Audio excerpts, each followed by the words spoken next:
Right, we're in the hothouse. We're going to do an update on the bulbs and corms tumours that I bought from Himalayan Gardens and Farmer Gracie. At the moment I'm just looking at some collocaceas I've been growing on there. They're all doing quite well in here in a tray of water. Yeah, so things are growing nicely, obviously with the temperatures the way they are. Unfortunately, I've set up the plants we're going to look at underneath the ceiling fan, so you might get a bit of wind noise, but hopefully it won't be too bad. That's just where the plants are, so this is where I'm going to do the video. Right, so I haven't really sorted these other than the fact that ones that are grown and ones that aren't. So let's have a look at, first of all, I won't say the failures, because sometimes things just don't work. Sometimes, you know, I might have got it wrong with the soil mix or whatever, or sometimes you just get a dud bulb or tumour, so you know you can't beat yourself up if not everything grows. But I think I've had a fair enough result. I think we've got over 50% hit rate, so that's good. Right, so as I go through each plant, I'll say where I got them from. Let's start with the xanthosoma. So that's just a corm, so similar to a collocacia. Slightly different shaped leaves, big elephant ear type leaves. And I can feel that's looking a little bit soft. So I haven't given up on it yet, because even though sometimes a little bit of it rots out, that can grow from the side or bottom. So I'm not going to do anything with that for another month, and then I'll pull it out and chuck it if it's not going to grow. Or, you know, you might get lucky and stuff might come out of that. So the xanthosoma from Himalayan Gardens didn't work for me. The next one, which is a little bit annoying because it's one I really wanted, is the Heliconia rostrata. Again, to be fair, the rhizome on this is still rock hard, and a lot of these tropicals can take a while to wake up, so I'm certainly not going to give up on this one. I didn't expect it to grow from here. This old growth has been cut, has gone, it's just dry, but the underneath soil level is rock hard still, so I'm not going to give up on that one yet. We'll give that another month or so, then nothing happens, we'll dig it up and see what's going on.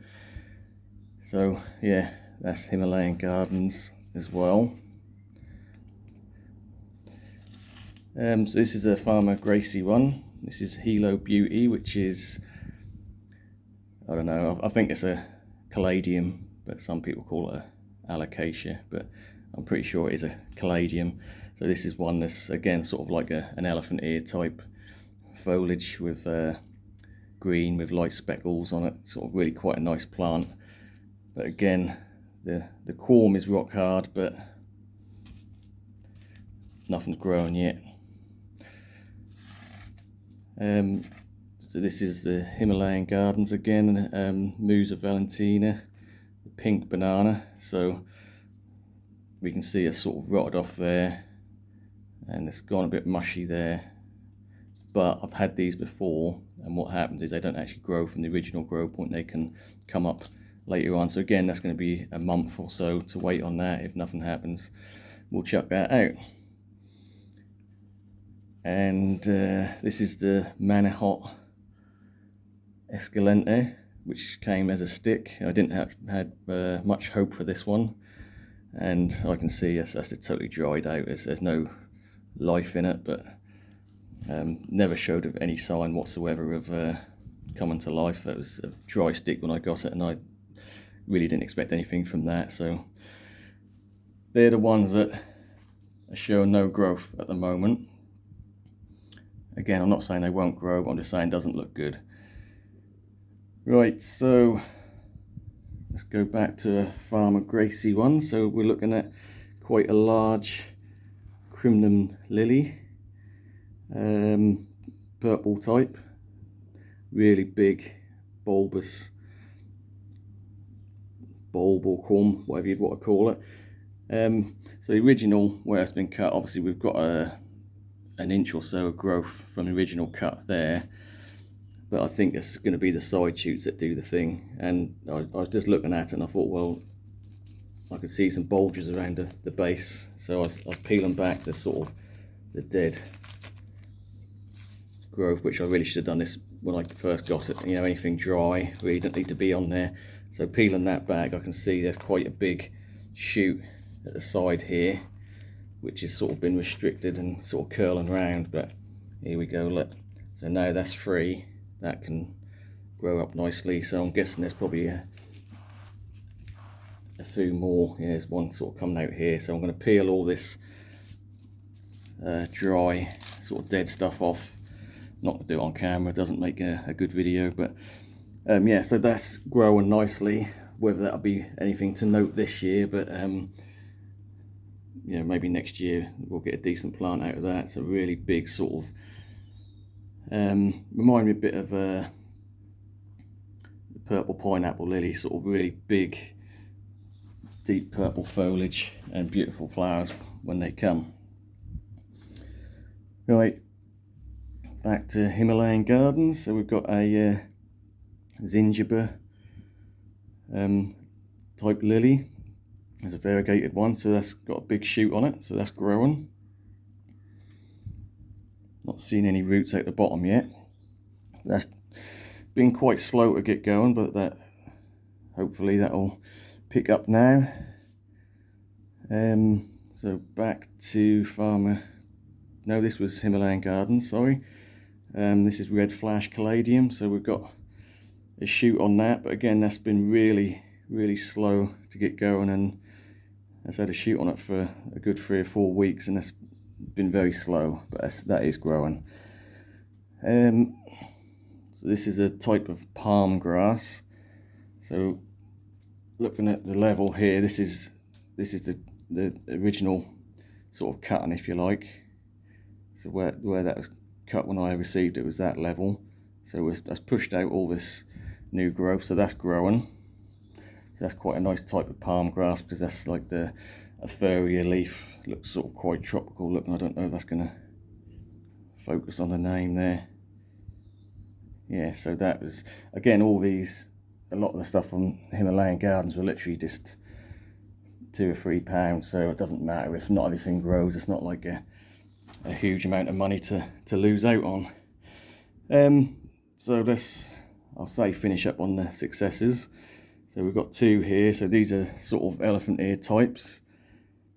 So when we think of elephant ears, we think of colocasia, alocasia and xanthosoma, but these are quite hardy types.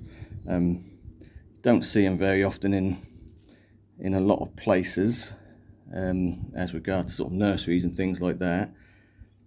But again, let's see if this is going to focus, because I can't pronounce this very well. Remusatia.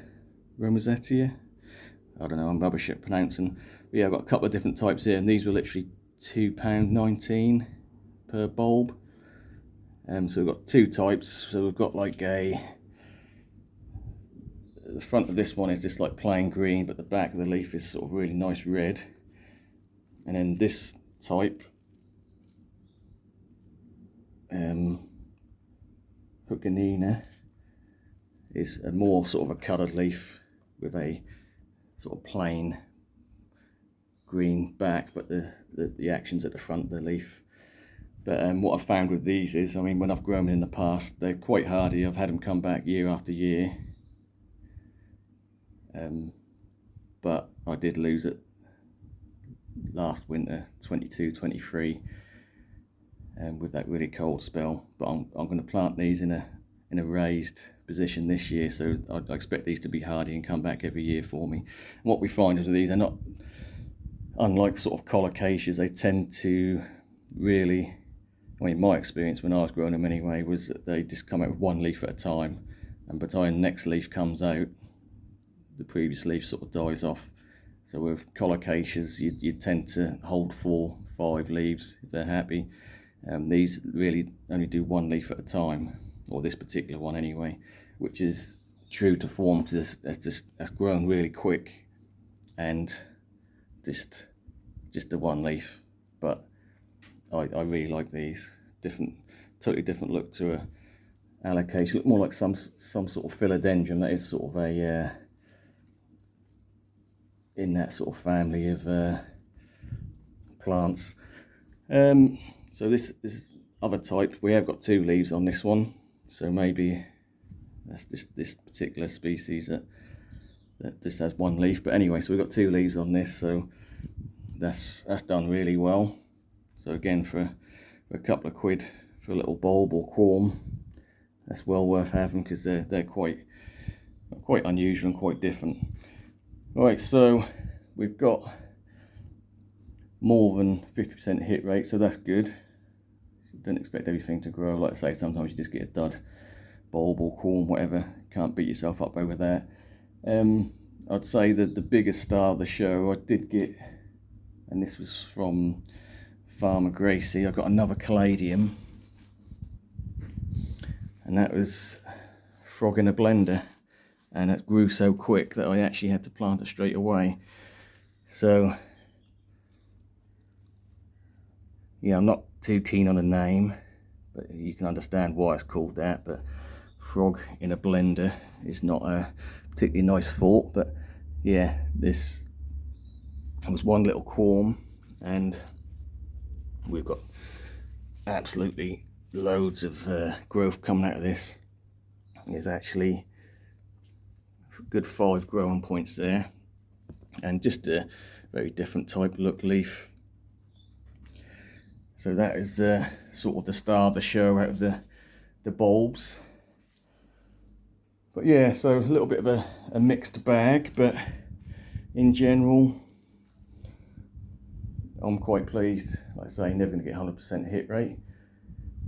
So yeah, there's your update on the orders from Himalayan Gardens and Farmer Gracy.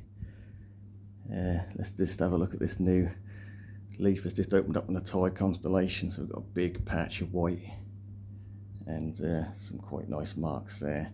That's doing well, and that's since I brought it into the hothouse, that's pushed out that leaf, and it's now working on another leaf as well. So I expect great things from midsummer onwards on that. It's going to turn into a decent plant pretty quick, I think. Right, that is your update on them. Let me know if you have grown any of these and your experiences, if you've had success or not. And we'll leave it there. Thanks for watching. We'll catch you on the next one.